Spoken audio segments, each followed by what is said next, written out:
बिस्मिल्लाहिर्रहमानिर्रहीम। अस्सलाम वालेकुम। मैं हूं टीचर मेहरी इमाम, YouTube channel student spot alpha academy. Physics 9th class chapter number 2। आज का हमारा टॉपिक है second law of motion, Newton second law of motion. तो सेकंड लॉ ऑफ मोशन को डिस्कस करने से पहले हम तीन चीजों को डिस्कस कर लेते हैं। Force, mass and acceleration. Force कोई एजेंसी है जो कि जिस्म में हरकत पैदा करती है या हरकत पैदा करने की कोशिश करती है, या कि जिस्म को रोकती है या रोकने की कोशिश करती है। एक्सेलरेशन क्या है? Rate of change of velocity, कि जिस्म की वेलोसिटी में जो चेंज है टाइम के लिहाज से, उसको क्या कहते हैं? एक्सेलरेशन कहते हैं। What is mass? मास क्या है? किसी बॉडी के अंदर मैटर की जो क्वांटिटी होती है उसको मास कहते हैं। It is the quantity of matter which a body contains. Now we come to the topics. जब हम किसी जिस्म पर फोर्स लगाते हैं तो फोर्स की सिमत में एक्सेलरेशन पैदा होता है। यानी कोई बॉडी है, उस पर हम लगाते क्या है? फोर्स। पैदा क्या होता है? चेंज इन वेलोसिटी, एक्सेलरेशन पैदा होता है। अब ये जो एक्सेलरेशन है ये अप्लाइड फोर्स के डायरेक्टली प्रोपोर्शनल और बॉडी के मास के इनवर्सली प्रोपोर्शनल है। इसके लिए हम देखें, एक और एग्जांपल ये देते हैं। फर्ज करते हैं ये हमारे पास कोई स्टोन है जिसका मास कम है और ये बिग स्टोन है जिसका मास जो है वो ज्यादा है। हम इस पर फोर्स जो है वो 2 न्यूटन की लगाते हैं, इस पर भी फोर्स जो है वो 2 न्यूटन की ही लगाते हैं। इसमें जो एक्सेलरेशन पैदा होगा वो लार्ज एक्सेलरेशन पैदा होगा, और इसमें एक्सेलरेशन की जो मिकदार पैदा होगी वो क्या होगी? स्मॉल एक्सेलरेशन जो है वो प्रोड्यूस होगा।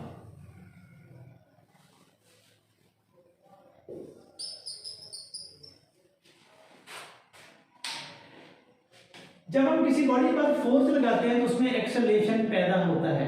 ये जो फोर्स है, ये जो एक्सेलरेशन है, ये अप्लाइड फोर्स के डायरेक्टली प्रोपोर्शनल और मास के इनवर्सली प्रोपोर्शनल है। क्या मतलब है? जितनी हम फोर्स ज्यादा लगाएंगे उतना इसमें अंदर एक्सेलरेशन भी ज्यादा पैदा होगा, और जितनी फोर्स कम लगाएंगे एक्सेलरेशन भी कम ही पैदा होगा। इसका दूसरा पार्ट क्या है? ये जो एक्सेलरेशन है मास के इनवर्सली प्रोपोर्शनल है। अगर कोई बॉडी जिसका मास जो है वो ज्यादा है उस पर हम 2 न्यूटन की सपोज दोनों पे फोर्सेस लगाते हैं, कम बॉडी वाले पर भी और ज्यादा बॉडी मास वाले पर भी, तो इसमें कम एक्सेलरेशन जो है वो पैदा होगा और इसमें ज्यादा एक्सेलरेशन पैदा होगा। यानी इसमें एक्सेलरेशन और मास एक दूसरे के इनवर्सली प्रोपोर्शनल है। यानी मास जितना ज्यादा होगा एक्सेलरेशन कम पैदा होगा, और मास जितना कम होगा एक्सेलरेशन जो है उसमें ज्यादा पैदा होगा। When force applied on the body, it produces acceleration in the direction of force. This acceleration is directly proportional to the applied force and inversely proportional to the mass of the body. Consider a body of mass m and a force F is applied on this body, and this force produces acceleration A in the direction of force. Now we can write mathematically A proportional to F, A proportional to 1 over m. This is question number 1. This is question number 2. Now combining question 1 and 2, A proportional to F over m, A proportional to equal to K F over m. Now we want to calculate the value of constant K. This is constant of proportionality. If we take A equal to 1 meter per second square, F equal to 1 Newton, or m equal to 1 kilogram. Now putting these values in this equation, this is equation number 3, 1 over 1, K equal to 1. Now putting the value of K in equation number 3, we get m equal to F or F equal to ma. This is the mathematical form of this Newton's second law of motion. F equal to ma. Now again we repeat this topic. When a force is applied on a body, it produces acceleration in the direction of force. The acceleration is directly proportional to the applied force and inversely proportional to the mass of the body. Consider a body of mass m and a force F is applied on this body, and this force produces acceleration A in the direction of force.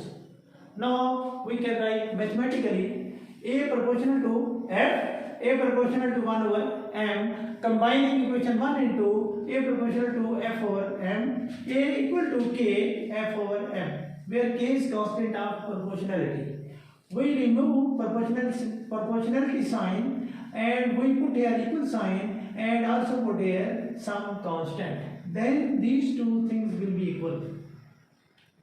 Now we can calculate the value of K. If we take acceleration equal to 1 meter per second square, force equal to 1 Newton and mass equal to 1 kilogram, then putting these values in equation number 3, we get K equal to 1. Now again we put the value of K in equation number 3, we get A equal to 1 F over m, F equal to ma. This is the mathematical form of the second law of motion. Now we define the unit of force.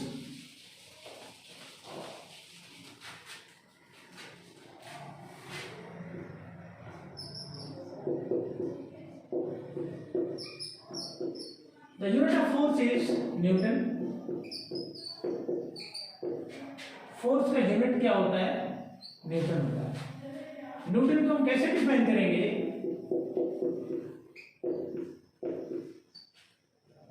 Newton, अगर एक body है उस पर हम कोई force लगाते हैं और वो 1 किलोग्राम मास वाले बॉडी में 1 मीटर पर सेकंड स्क्वायर का एक्सेलरेशन प्रोड्यूस करती है, इस फोर्स को हम 1 न्यूटन कहते हैं. यानी न्यूटन वो फोर्स है जो 1 किलोग्राम बॉडी वाले मास में 1 मीटर पर सेकंड स्क्वायर का एक्सेलरेशन प्रोड्यूस करती है. सपोज करते हैं हम 1 किलोग्राम जो है वो यहाँ पर कोई मास रख देते हैं और हम फोर्स लगाते हैं, और अगर ये फोर्स जो है उसके अंदर जो वेलोसिटी में चेंज है 1 सेकंड में 1 मीटर पर सेकंड का चेंज लाए. 1 सेकंड में वेलोसिटी में जो चेंज है 1 मीटर पर सेकंड का चेंज लाए, यानी इसके अंदर 1 मीटर पर सेकंड का एक्सेलरेशन प्रोड्यूस करे, इस फोर्स को हम 1 न्यूटन कहते हैं. तो न्यूटन को हम यूं डिफाइन करेंगे, it is that force which produces an acceleration of 1 metre per second square in a body of mass 1 kilogram. So 1 newton equal to 1 kilogram into 1 metre per second square. अगर आपको video पसंद आए इसको like करें, share करें, channel को subscribe करें और बेल आइकन को दबा दें ताकि हर आने वाली नेक्स्ट वीडियो भी आपको मिल सके. ओके, अल्लाह हाफिज़.